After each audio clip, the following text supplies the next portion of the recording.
Some people will test you, not because they're strong, but because they're hoping you're weak. They interrupt you mid-sentence. They joke at your expense. They ignore your opinion like it doesn't matter. It's not random, it's calculated, a quiet power play. And if you laugh it off, bite your tongue, or keep the peace, you've already lost. Today we break down 7 Stoic ways to handle disrespect, not by fighting harder, but by becoming untouchable. 1. Let their behavior reflect themselves, not you. When someone disrespects you, your first instinct might be to match their energy, but that's a trap. Marcus Aurelius said, "The best revenge is to be unlike him who performed the injury."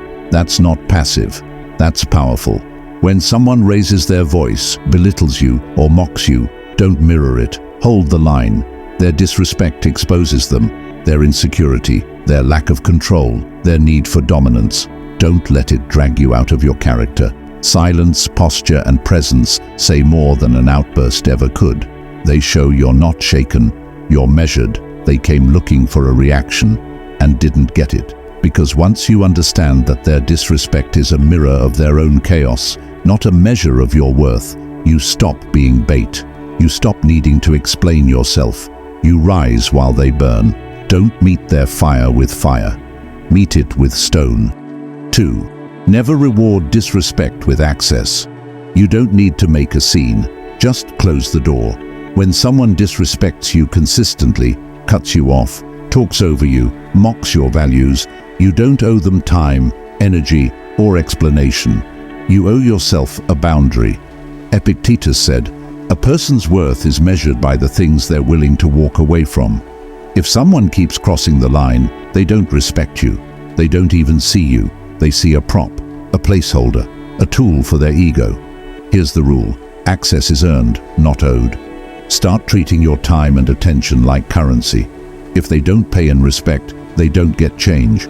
You don't need to slam the door, just stop opening it. Be polite, be distant, be done.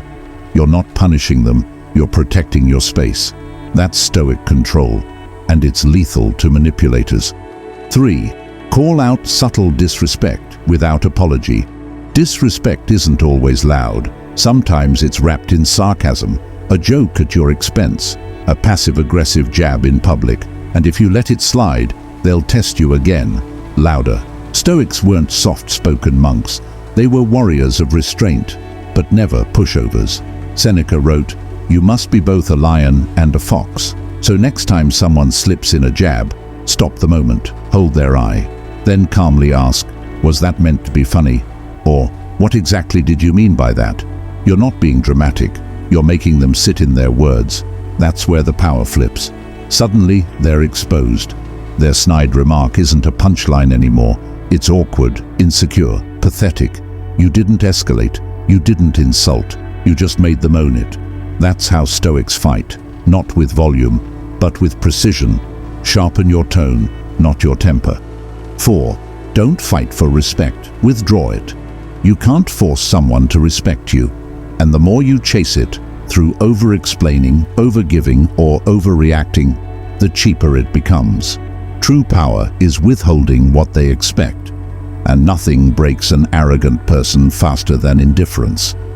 Aurelius reminded himself daily, "Do not waste what remains of your life in speculating about others." Meaning, stop handing your peace to people who undervalue it. If someone constantly undercuts you, let your distance speak. No dramatic exit, just a shift. You respond slower, you're less available. The warmth fades, not out of malice, but self-respect. Because respect isn't something you beg for. It's something you command, quietly, consistently, without apology. Disrespect thrives when it's entertained. Kill it with cold distance. Watch how fast they start to notice what they lost access to. That's not ego. That's earned dignity. 5. Learn to pause before you react. Disrespect is designed to provoke. That's the whole point. It's a trigger, and if you react instantly, emotionally, you give them control. But the Stoics mastered the pause. Epictetus taught, if someone succeeds in provoking you, realize that your mind is complicit in the provocation. That means the insult isn't the problem, your interpretation is. Someone rolls their eyes, shrugs you off, snaps at you, that's on them. But your reaction, that's on you. So next time it happens, don't defend, don't explain, don't strike back. Just pause, take one breath, look them in the eye, and in that space, decide who you want to be. Because that pause, that second of clarity, that's where you win. That's where you stop being a puppet and become a master. They can throw shade, but you decide if it touches you.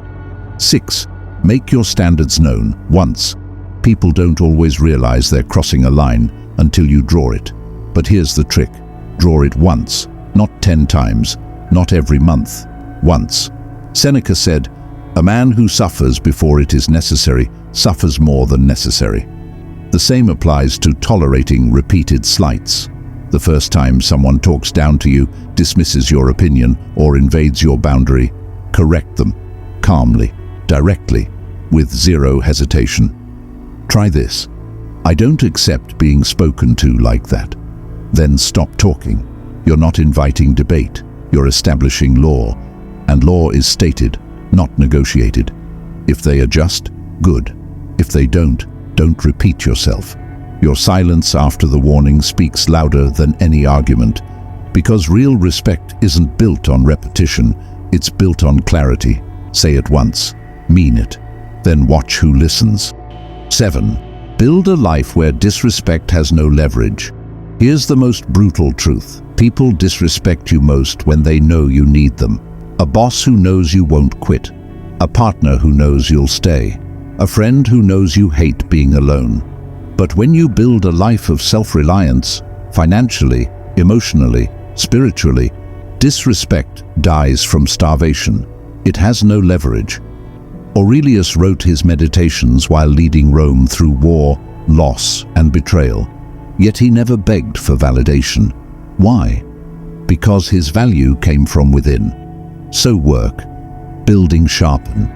Not to prove them wrong, but to make their opinion irrelevant. When you don't need the approval, the invite, the spotlight, that's when they start offering it. But by then, you won't even care. That's Stoic freedom, not power over others, but power over yourself. You don't have to shout to be powerful. You don't need revenge to feel strong. And you don't need approval to prove your worth. What you need is discipline, boundaries, self-respect, clarity. Let disrespect bounce off you like armor. Let silence speak for you when words would waste your energy. Let your life be so full, so sharp, so grounded, that no one even dares to test your line. If you're tired of being disrespected, don't explain yourself. Upgrade yourself. Start with one daily habit, one mental shift, one firm boundary. And if you're serious about self-mastery, subscribe to this channel. We don't do fluff here. We do precision, growth, and truth. Check the description for tools that'll sharpen your mind and rebuild your edge, starting now. You weren't meant to live on your knees. You were built to walk tall. Start acting like it.